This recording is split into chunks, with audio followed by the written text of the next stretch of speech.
Allah, langsung dijawab oleh Allah. Kamu mau apa? Aku dekat. Itu secara psikologi memberikan ketenangan yang paling dalam. Saya belum datang di sini sampai jam 8. Ibu tanya panitia, Ustadznya mana sih? Ustadznya mana?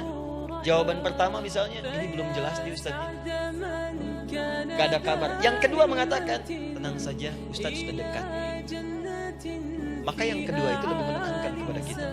Ketika ibu mencari, ya Allah, saya sedang ada masalah, langsung dijawab oleh Allah. Tenang, aku dekat denganmu. Mau minta apa? Itu bu, jadi kalau ibu sedang punya persoalan, psikologi Al-Quran mengatakan, langsung rasakan Allah itu bersama kita, dekat, menunggu kita mau minta apa. Ibu punya masalah dengan suami, ingin mengadu. Lu kata Allah, saya dekat, kamu kenapa? Ada masalah apa? Ayo minta, ayo cerita. Mohon. Ibu punya masalah dengan anak, ibu punya masalah dengan tetangga, di pekerjaan, kehidupan sosial. Kata Allah, saya dekat. Nah, perasaan itu hadirkan dalam jiwa kita. Ini sekarang jarang didapatkan. Jadi kalau ada masalah itu, hal pertama yang dilakukan itu belum ingat Allah itu masalahnya. Di kebanyakan manusia itu kalau punya masalah, selalu ingin yang pertama itu solusinya, bukan Allahnya. Kan pemilik solusinya Allah. Jadi kalau kita ingat pada yang memiliki, maka apapun yang kita minta akan diberikan. Bahkan ada orang yang saking ingatnya dengan Allah, sebelum minta sudah dikabulkan. Itu yang dahsyat. Nah, sekarang setelah kita paham tentang kedekatan ini, kemudian kita praktekkan. Jadi bu, ya maaf ya, ketika ibu punya masalah apapun, yang pertama diingat Allah. Allah, Engkau telah berjanji, Engkau pasti akan tepati. Ya Allah, sekarang aku ada persoalan. Nah, sekarang teruskan ayatnya. Ujibu da'watad da'i idza da'an. Ujib.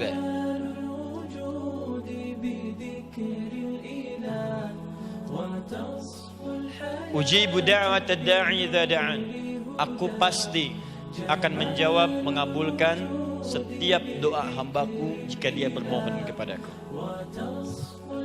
Saya ingin ajarkan sedikit di gramatikal bahasa Arab. Ujib itu disebut dengan fi'il mudhari namanya. Saya kasih rumus cepat bu ya. Insya Allah kalau ibu fokus dengan rumus ini, ibu nanti bisa memahami Al-Quran dengan baik. Saya kasih satu kalimat, hafalkan baik-baik. Ini gampang kok. Anita. Ya, Anita. Sudah? Anita. Baik.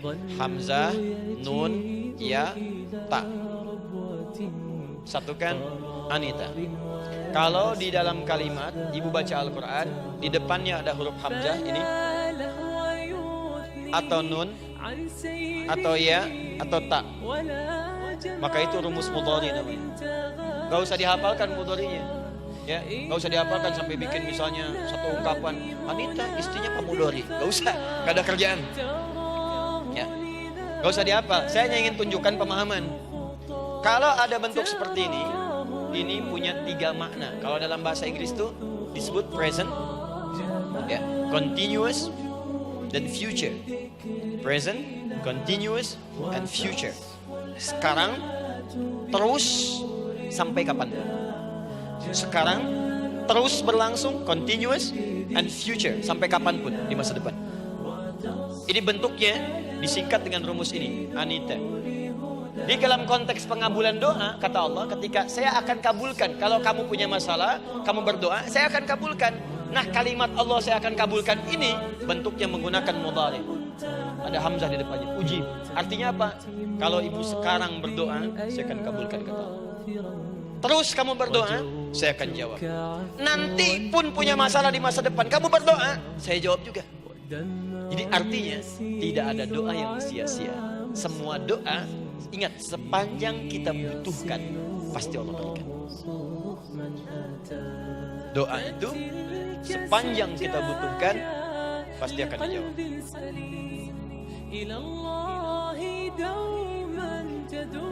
Nanti kapan dijawabnya, seperti apa jawabannya, nanti bagian ketiga. Kadang-kadang minta sekarang, dijawabnya nanti. Minta sekarang, dijawab sekarang. Ada yang mintanya A, dijawabnya B. Itu yang paling dahsyat. Jadi kalau saya tanya, kalau kita berdoa, dijawab tidak oleh Allah?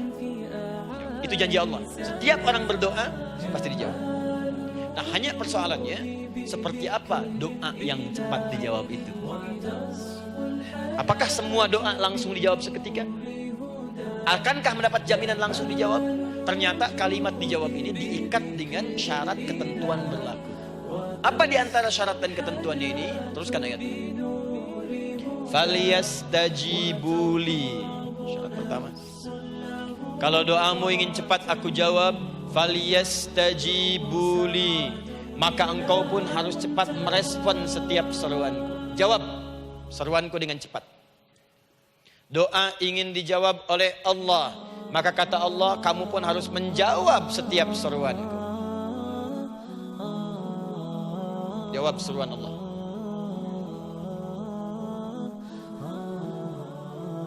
Ayo respon, adil. Maunya dapat gaji aja, kerja nggak mau. Ya?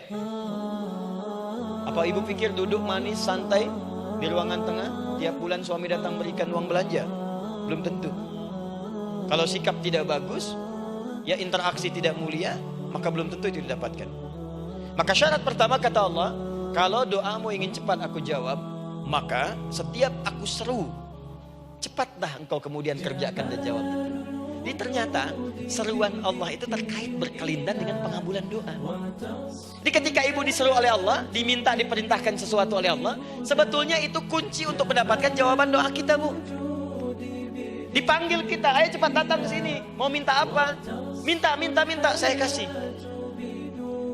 Apa di antara kunci doa itu, Ustaz? Yuk kita lihat. Adalah jawaban dari seruan Allah. Apa di antara seruan Allah itu? Saya beri contoh satu misalnya. Allah perintahkan kita untuk sholat. Bahkan diseru, diingatkan 5 kali dalam sehari. Sholat. Bukankah kita diseru, Bu? Dipanggil 5 kali sehari untuk sholat? Allahu Akbar, Allahu Akbar. Ya? Diingatkan kan?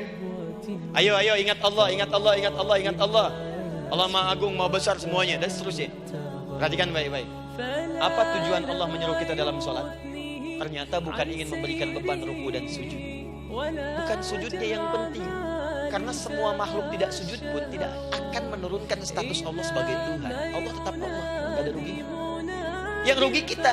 Ternyata ketika disuruh sujud, disuruh ruku itu, ternyata yang ditunggu itu bukan ruku sujudnya. Allah nunggu, punya masalah apa? Mau minta apa? Karena itu dalam ilmu fikih, ibu buka semua kitab fikih.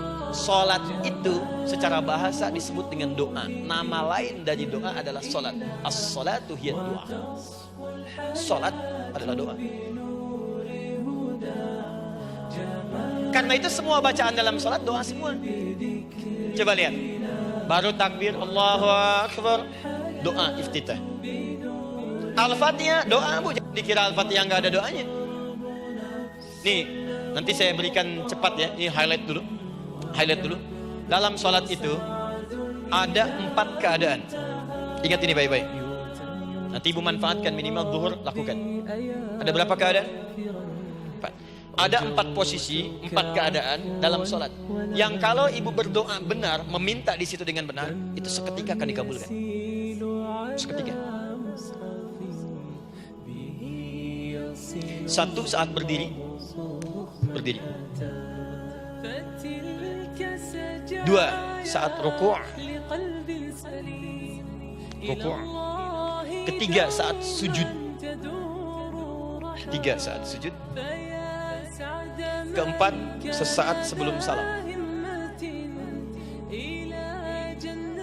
Berdiri, ruku', sujud, sesaat sebelum salam. Baik, sebelum saya bahas lebih jauh, saya ingin sampaikan dulu. Jadi ternyata ketika kita diminta oleh Allah menunaikan sholat, itulah cara kita memohon, Bu. Itulah waktu kita meminta.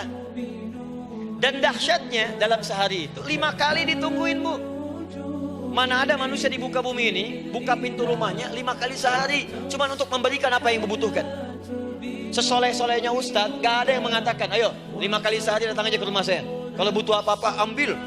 Butuh kulkas, ambil kulkasnya. Butuh TV, ambil. Gak ada begitu. Allah itu maha baiknya, 5 kali sehari dipanggil. Dari subuh sampai zuhur. Kita bangun tidur aja, punya masalah gak? Ayo minta. Disuruh sholat 2 rakaat. Dan sholatnya nggak usah banyak-banyak, 2 rakaat aja dulu supaya nggak ada beban. Itu pun kadang-kadang masih lupa berapa rakaat kita sholat. Ayo sujud, disuruh minta, punya masalah nggak? Terus dari subuh sampai ke siang dipanggil lagi, punya masalah lagi nggak? Disuruh zuhur 4 rakaat. Karena waktunya cukup panjang, suruh 4. Ayo minta. Ada masalah apa? Minta sujud kita. Minta mohon. Dari zuhur ke asar ditanya lagi, ada masalah nggak? Panggil lagi. Ke maghrib sampai ke isya sebelum tidur, supaya tidurmu enak, masalah nggak ada, tenang, nikmat, nyaman istirahatnya. Ada masalah nggak? Disuruh sholat lagi. Jadi kalau orang paham sholat itu kunci kebahagiaan, dia akan senang menunaikan sholat. Makanya ketika ibu bertanya, kenapa saya sholat? Dijawab oleh muadzin, hayya 'alas shalah. Ayo sholat. Kenapa sih sholat? Hayya 'alal falah. Yuk bahagia. Ayo tenang. Yuk dapatkan apa yang kamu inginkan. Falah. Jadi kalau orang paham sholat itu menyelesaikan persoalan, tentu orang akan berbondong-bondong semangat untuk menunaikan sholat. Cuman sayang segelintir orang itu menilai sholat sebagai beban. Jadi sebagai kewajiban beban saja, makanya sholatnya nggak nikmat. Karak tadi dulu, ayo asar doi.